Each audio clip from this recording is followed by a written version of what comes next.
जय सिया राम दोस्तों, welcome back to your channel. जी सर, जैसा कि आप सबको पता है हम लोग 10th स्टैंडर्ड एसएससी के 5th चैप्टर साइंस 2 पे थे। ठीक है, अभी मैंने 10 बार बोल दिया, इसके पहले भी आपने जो वीडियो देखा होगा इसका ऑलरेडी पार्ट 1 और पार्ट 2 निकल चुका है। ये तीसरा पार्ट में एक्सप्लेन कर रहा हूँ ताकि वीडियो मेरे ज्यादा लंबे ना रहे और आपको भी कन्वीनियंट हो देखने के लिए। अभी देखो, ये जो चैप्टर है टुवर्ड्स ग्रीन एनर्जी, एसएससी 2026 के पर्सपेक्टिव से ये पर्टिकुलर चैप्टर बहुत इंपॉर्टेंट है, क्योंकि अगर आप लोग पीवाईक्यूज को एक बार एनालाइज करोगे तो आपको क्या पता लगेगा कि भाई आराम से इनडायरेक्टली और डायरेक्टली 10 मार्क्स इस पर्टिकुलर चैप्टर में से कवर हो जाते हैं, भले वेटेज ऊपर नीचे हो। बट क्वेश्चन आंसर्स, ऑब्जेक्टिव्स या इनडायरेक्टली कुछ इनवर्स हम लोग लगाए तो अराउंड रफली मैं बोलूं तो 8 marks minimum, max to max 10 marks इस चैप्टर में से मैंने देखा है कि निकलते हैं। या तो ये क्या करता है, दूसरे पर्टिकुलर जब क्वेश्चंस ऐसे आते हैं जो हम लोग सॉल्व नहीं कर पाते तो ये पर्टिकुलर चैप्टर हमारा दोस्त बन के आता है। इसके आंसर्स हम लोग खाली समझ ले तो मन से भी आराम से ठोक लेते हैं। ठीक है, सो अभी हम लोग आते हैं, हम लोग ने ये पूरा पढ़ लिया था कि भाई ये थर्मल और न्यूक्लियर बेस्ड पावर प्लांट कैसे वर्क करते हैं। हम लोग ने नेचुरल पर्टिकुलर, देखो इधर क्या लिख के दिया गया है, power generation plant based on energy of natural gas. ठीक है, अभी देखो मैंने तुम लोगों को थर्मल पढ़ाया, ठीक है, ये इंपॉर्टेंट है। ठीक है, और मैंने तुम लोगों को न्यूक्लियर पढ़ाया था, वो भी इंपॉर्टेंट है। बट ये कंपैरेटिवली थोड़ा कम इंपॉर्टेंट है। ये क्या मैंने बोला, कंपैरेटिवली थोड़ा कम इंपॉर्टेंट है। स्टिल मैं ऊपर ऊपर से बता दूंगा, इन डेप्थ नॉलेज आप लोग अंदर जाके एक बार रीड कर लेना, आपको समझ में आ जाएगा। एक बार रिकैप कर लेते हैं। अपने को पता है कि सर क्या होता है, एक टरबाइन होता है। टरबाइन मतलब सर एक काइंड ऑफ फैन या व्हील लाइक स्ट्रक्चर होता है जिसको घुमाते हैं हम लोग। घुमाते किसी से, कोई भी पर्टिकुलर एनर्जी, पर्टिकुलर फ्यूल से। जैसे फॉर एग्जांपल हम लोग यहाँ ज्यादातर स्टीम का यूज करते हैं। ठीक है, अब स्टीम बनाने के लिए पहले क्या चाहिए भाई, पहले बनाने के लिए पानी है, वाटर को क्या करना पड़ेगा, बॉईल करना पड़ेगा। तो हम लोग ने थर्मल में पढ़ा था कि थर्मल में कोल से वो बॉईल हो रहा था, थर्मल में वो कोल से बॉईल हो रहा था। बट न्यूक्लियर में यूरेनियम और प्लूटोनियम से बॉईल हो रहा था। तो पानी बॉईल हुआ और फिर क्या हुआ, वो स्टीम बन गया। अब स्टीम को हाई प्रेशर से क्या किया जाएगा, ये व्हील पे ढकेला जाएगा और ये व्हील क्या होगा, रोटेट होना शुरू होगा। और फिर ये व्हील स्टीम के पर्टिकुलर एनर्जी से रोटेट होता रहेगा। अब ये व्हील का क्या फंक्शन है, ये जो बीच में सेंटर है ये होता है क्या, मैग्नेट होता है। ये क्या होता है, मैग्नेट होता है। और ये जो आजू बाजू वाले लोग क्या होते हैं, ये होते हैं कंडक्टर। ये क्या होते हैं, ये जो अपने ये दिख रहे हैं ना, ये फैंस जो है, ये क्या होते हैं, कंडक्टर। अब क्या होता है कि मैग्नेट के अराउंड अगर कंडक्टर घूमे तो इलेक्ट्रोमैग्नेटिक फील्ड उधर बनती है। ठीक है, तो उस इलेक्ट्रोमैग्नेटिक फील्ड को क्या होता है, ये टरबाइन से कनेक्टेड रहता है एक जनरेटर। तो वो उस इलेक्ट्रोमैग्नेटिक फील्ड को, मैंने क्या बोला, इलेक्ट्रोमैग्नेटिक फील्ड को वो क्या करता है, जनरेटर इलेक्ट्रिसिटी बना देता है। बस ऐसे बिजली बनाई जाती है, सिंपल कंसेप्ट है। और ये पूरा चैप्टर टरबाइन से, तो अपने को पता है कि टरबाइन को स्टीम से हम लोग घुमाते हैं, लेकिन स्टीम को कैसे बना रहे हैं, पानी को बॉईल करने से। ये पूरा एक्चुअली में चैप्टर ना कि पानी को बॉईल किस पर्टिकुलर फ्यूल से किया जा रहा है उसके ऊपर है और कुछ नहीं। ठीक है, अभी देखो, अभी इसमें जैसे हम लोग ने थर्मल में पढ़ा था, हम लोग ने थर्मल में पढ़ा था कि भाई थर्मल में कोल यूज हो रहा था, मैंने आपको बोला ना। और फिर न्यूक्लियर पढ़ा हम लोग ने, न्यूक्लियर में क्या यूज हो रहा था, यूरेनियम और प्लूटोनियम यूज हो रहा था, न्यूक्लियर फिजन हो रहा था। अब नेचुरल गैस में क्या होता है, combustion for the pressurised air, combustion chamber, gas turbine. अब इसमें क्या यूज होता है, गैस टरबाइन। हम लोगों ने स्टीम टरबाइन पढ़ा था इसके पहले, लेकिन नेचुरल गैस में क्या यूज होता है, गैस टरबाइन। और वो जनरेटर से कनेक्टेड रहता है, एक बार टरबाइन घूमा और वो क्या करेगा, जनरेटर अपने को इलेक्ट्रिसिटी बना के दे देगा। इसमें कुछ खास पढ़ना लिखना नहीं है अपने को। इधर क्या, केमिकल एनर्जी नेचुरल गैस, मतलब जो नेचुरल गैस रहती है ना, जो ऑब्वियसली अलग अलग मटेरियल से निकलती है, उसे हाई प्रेशर से क्या किया जाता है, कंबंशन चेंबर में भेजा जाता है। और कंबंशन चेंबर क्या करता है, उसे और ज्यादा स्पीड से टरबाइन की तरफ फेंकता है और टरबाइन को की तरफ कुछ आएगा, उसके व्हील्स घूमने चालू हो जाएंगे। जब तक वो गैस आता रहेगा तब तक वो घूमता रहेगा, बिजली बनती रहेगी। बस यही है। मैं इसके ये पर्टिकुलर चीज पे नहीं जा रहा क्योंकि ये काइंड ऑफ बहुत ज्यादा कम इंपॉर्टेंट है, बहुत ज्यादा कम इंपॉर्टेंट है और ये आप लोग ऐसे ही पढ़ के भी समझ सकते हो। ठीक है, इधर देखो, इधर फ्यूल है। ये फ्यूल क्या है, ये नेचुरल गैस इधर जनरेट होती है।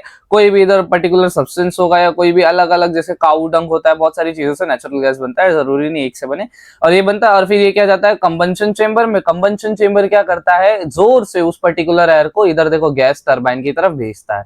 और गैस टरबाइन क्या होता है, देखो एम्बिशन ऑफ हॉट गैसेस। ठीक है, यहाँ से गर्म हवाएं निकलती है। गैस टरबाइन इधर क्या हो रहा है, गोल घूम रहा है। ठीक है, इधर गोल घूम रहा है और इससे क्या कनेक्टेड है, जनरेटर। जनरेटर अपने को क्या लाके देगा, इलेक्ट्रिसिटी, बस यही है। डायग्राम्स भी याद कर लेना, बाय द वे सारे इंपॉर्टेंस डायग्राम है, ठीक है। और अभी आ जाते हैं हम लोग generation electricity, sorry electric energy generation and environment. एक बार ये फटाफट पढ़ लेते हैं, नॉर्मली ये ज्यादा कुछ हार्ड नहीं है, ठीक है।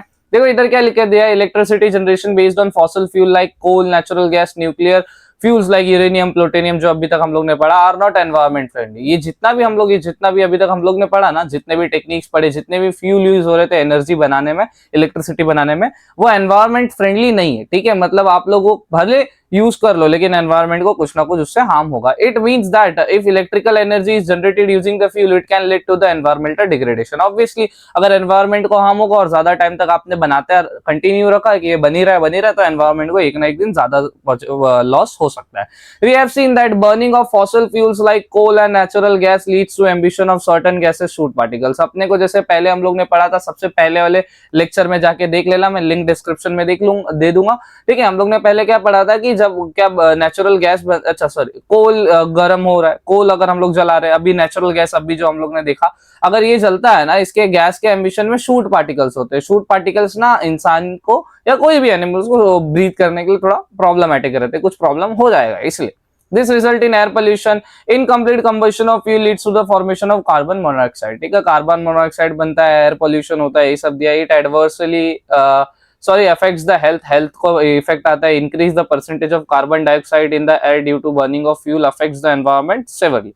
कार्बन डाइऑक्साइड बढ़ जाता है, और ऑब्वियसली कार्बन डाइऑक्साइड एक पर्टिकुलर हार्मफुल गैस है अपने को। कार्बन डाइऑक्साइड भी मतलब होता है ना, सब चीज मात्रा में होनी चाहिए। कुछ का एक पर्टिकुलर गैस का ज्यादा मात्रा हो जाएगा तो वहां सांस लेना और अलग अलग फिर प्रॉब्लम होती जाएगी, ठीक है। आगे क्या लिख के दिया, phenomena of the global warming is the example of this, ठीक है। ग्लोबल वार्मिंग इसी की वजह से हो रहा है। कार्बन डाइऑक्साइड ज्यादा मतलब हीट ज्यादा। ग्लोबल वार्मिंग क्या होता है, जब ग्लेशियर्स पिघलते हैं, ठीक है, तो वही ग्लेशियर्स पिघलेंगे। और क्या बोला गया, nitrogen generate the burning of fuel like coal, diesel, petrol. Nitrogen dioxide भी बनता है इससे।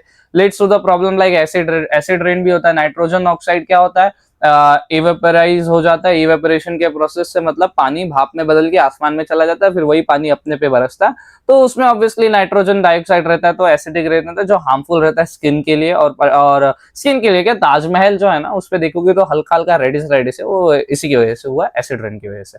Soot particles generate due to the incomplete burning of fossil fuel like causes air pollution। Soot particles जब हम लोग incomplete fossil fuels क्या है, natural gas, coal, etc. ये सब। It can lead to the problem related to respiratory system like asthma, ठीक है।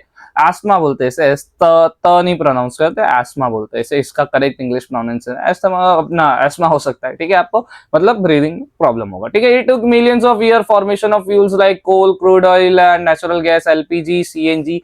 Also reserve of this fuels are limited, मतलब भाई साल लग जाते हैं ऐसे फॉसिल फ्यूल बनने में, क्या लग जाते हैं, मिलियंस ऑफ ईयर्स लग जाते हैं। और ऑब्वियसली क्या बोला गया है कि रिजर्व भी लिमिटेड है इसके, मतलब ये लिमिटेड रिसोर्स है, एक ना एक दिन ये धरती पे विलुप्त हो जाएंगे।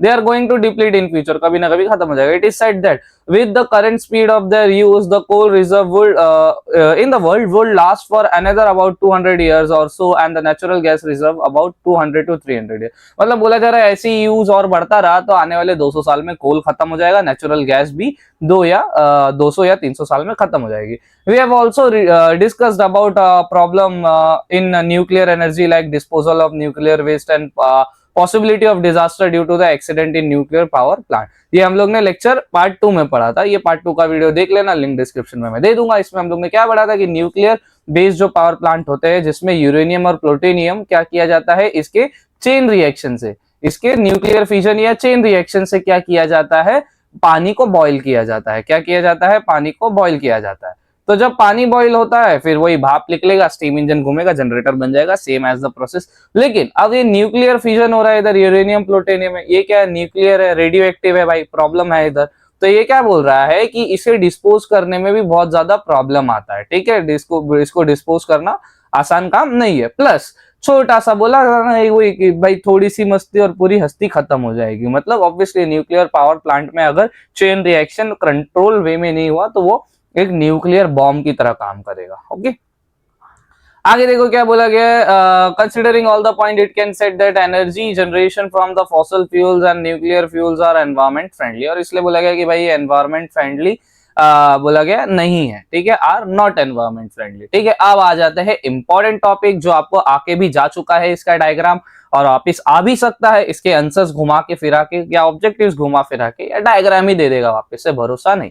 हाइड्रो इलेक्ट्रिसिटी की एनर्जी, ठीक है, ये थोड़ा सा अलग है, इसमें हम लोग क्या यूज करते हैं, पानी को यूज करते हैं, क्या यूज करते हैं, वाटर को यूज करते हैं ना।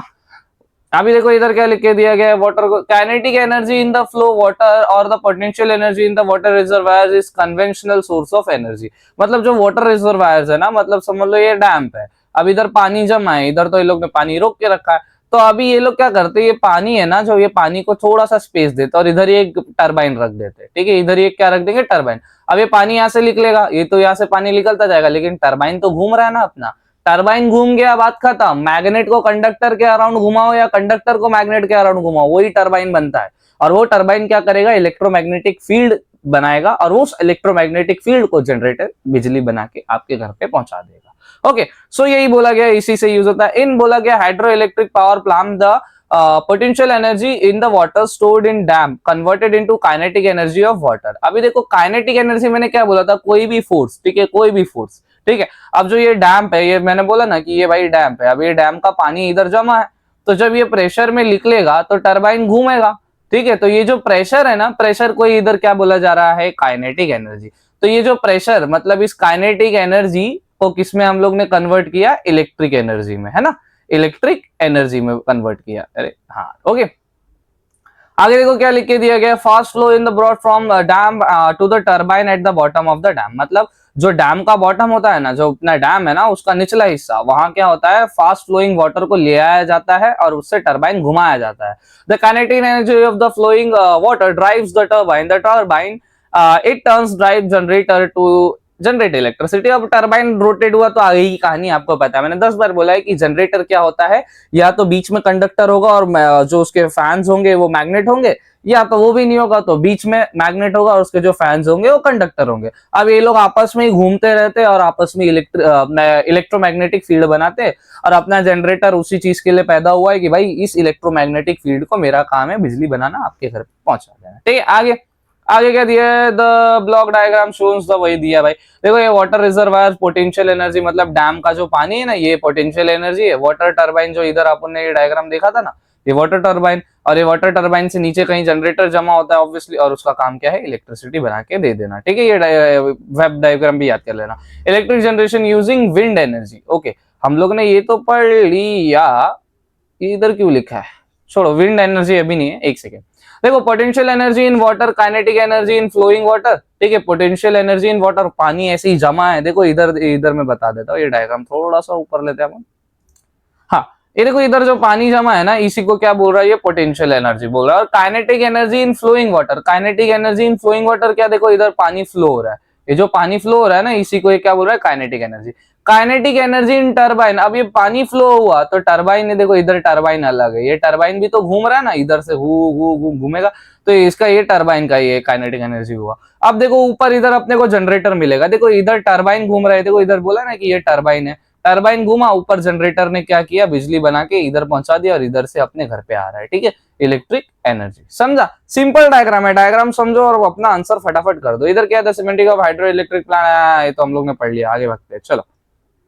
Use your brain, sorry we don't have any. Okay, आगे बढ़ते हैं। एडवांटेज ऑफ ये देख लेते हैं, ये थोड़ा सा आता है कभी कभार, दे देगा 1-2 या 3-4 मार्क्स के क्वेश्चन के लिए दे देगा। Advantage of hydroelectric generation क्या है, since no fuel is burn in hydroelectric power generation there is no pollution resulting for combustion of fuels. अभी इसमें देखो फ्यूल तो कोई यूज ही नहीं हुआ भाई, खाली पानी को हम लोग जमा किए और उसको वापस अपने जगह पे जाने दिए, तो ये ऑब्वियसली ये क्या होता है, इससे कोई भी पोल्यूशन नहीं होता, एयर पोल्यूशन नहीं होता, जो कि थर्मल में हो रहा था, न्यूक्लियर में हो रहा था, ठीक है, नेचुरल गैस में भी हो रहा था।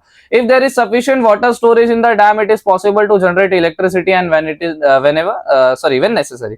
मतलब अगर पानी जमा हो अपने पास, जितना अपने को पानी चाहिए, ठीक है, पानी होगा तभी ना वो घूमेगा टरबाइन उसके फोर्स से, पानी नहीं होगा तो कैसे घूमेगा। तो पानी अपने पास है तो जब भी अपने को जरूरत है, नेसेसरी है, तब भी अपन बिजली बना सकते हैं। All the water reservoirs is used to power generation, it can be बोला गया replenish during the rainy season leading to the in क्या बोला गया अन इंटरप्टेड पावर जनरेशन। और रेनी सीजन में, बारिश के मौसम में खोल दो, बिजली बनाता रहेगा, बारिश में तो ऊपर से भी पानी आता रहता है, धड़ाधड़ धड़ाधड़ धड़ाधड़, ठीक है।